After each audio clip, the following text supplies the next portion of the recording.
Hey everyone, Token Dave over here. I'm Jerky Token Black Guy who's just trying to get by. And welcome back to Comic Book Origins.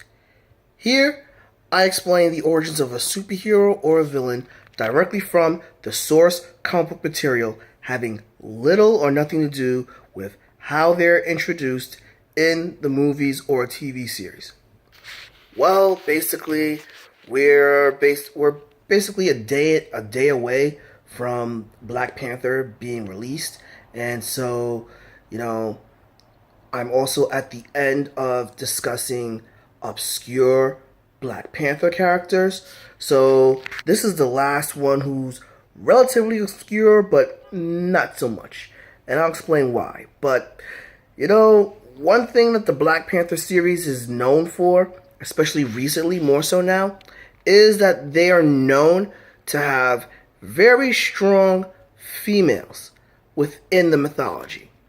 And, initially, the strong females you see were very, very cunning females.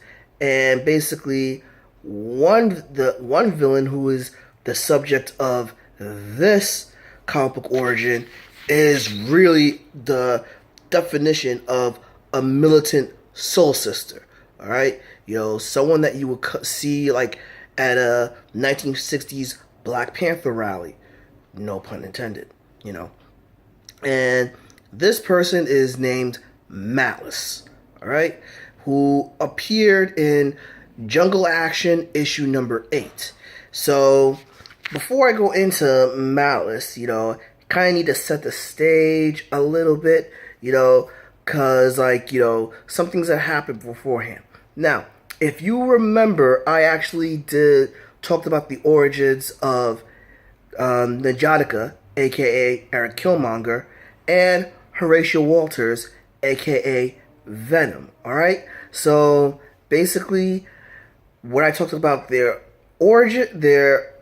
comic book origins, Malice's comic book origins really ties into everything that basically both Killmonger's and Venom's comic book origins. Now, so I'll leave both of those comic book origins in the description, but pretty much, at the end of Jungle Action number 7, in the beginning, T'Challa defeated Venom, and he is being held captive in the Black Panther's palace.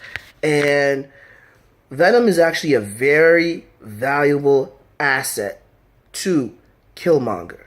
So valuable that he's gone out of his way to break him out of jail. And he's done this by hiring Malice to do so.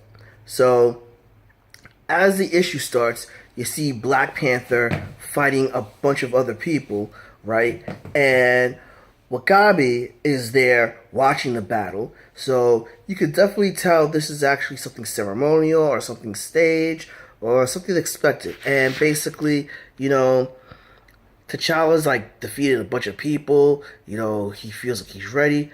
While T'Challa is doing this, in the prison, basically, Venom is behind bars, and he's being watched by Daku, who basically, Daku is one of Black Panther's, trusted security members, and basically, Daku is very intrigued by Venom, right? And Venom actually, kind of likes Daku, because basically Daku, actually doesn't look at him like he's some monster, some hideous thing, He looks at him, and he's intrigued by him and wants to talk to him.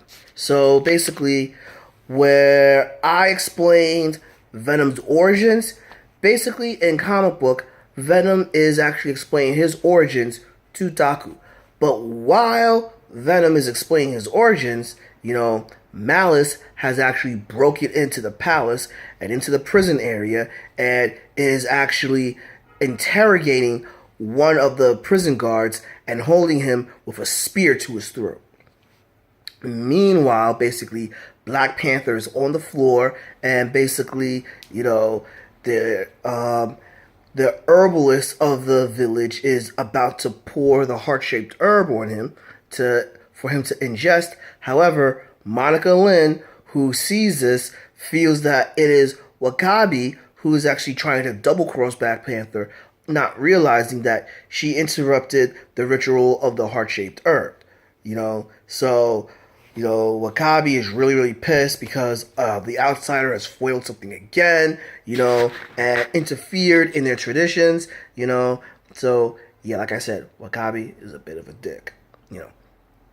Anywho, so T'Challa is taking Monica back, the herbalist says, listen, the herbs are at their peak, you really need to complete the ritual, and T'Challa's like, I'll complete it later, knowing that the ritual is going to take a long time, but understands that Monica is, still, has not been welcomed by his subjects fairly well, So, as they're walking back, Malice finally found her way to Venom, beat the crap out of Taku, and freed Venom. And right as T'Challa and Monica go in, basically, Monica says, T'Challa, look out. He ducks out of the way and sees that Malice hurled a spear at him.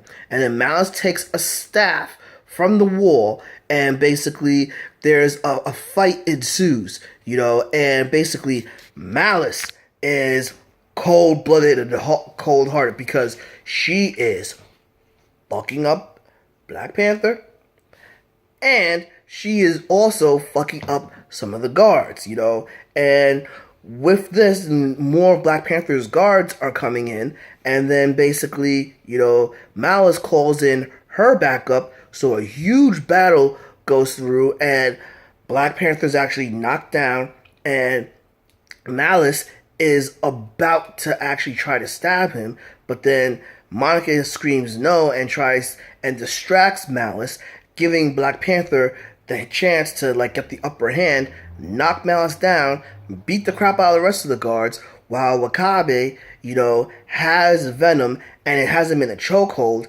and basically, W'Kabi is so about to kill Venom, but Black Panther is like, wait, we don't need him dead yet because we need to ask him some questions, but I would rather ask this lady some questions too. And so he sees Malice trying to escape, but he hurls the spear that Malice tried to use on him at Malice, and the spear actually goes through a stone wall. So yeah, Black Panther tosses a spear through a stone wall, by the way, and Malice narrowly escapes with her life. And unfortunately, that's the last we see of Malice, So yes, this is another one of Black Panther's villains that's a real blink and you'll miss her. However, while this is the last time we saw of this Malice, there was a new character that was brought about in the late 90s taking up the name Malice, but, she's actually joined the Anointed Ones, the Doji Marai and everything, Black Panther's female guard, And so while I say that Malice is a semi-obscure character, it's really the original Malice, who I just spoke about, is obscure, while people still know who Malice currently is, and from what I hear, the new Malice is actually still within the current storyline. But that's everything with the original Malice, everyone. What did you think? Have you ever heard of this Malice? Did you know there was more than one Malice? Or do you have any questions or comments or concerns about the Black Panther mythos? Please drop them in the comment section below. Give me a like. Follow me on Facebook at Token Dave or on Twitter at Token Dave 80. Subscribe and ring that bell so you know when a new video loads. But until then, this has been Token Dave, the dorky token black guy who's just trying to get by. I'll catch all of you later.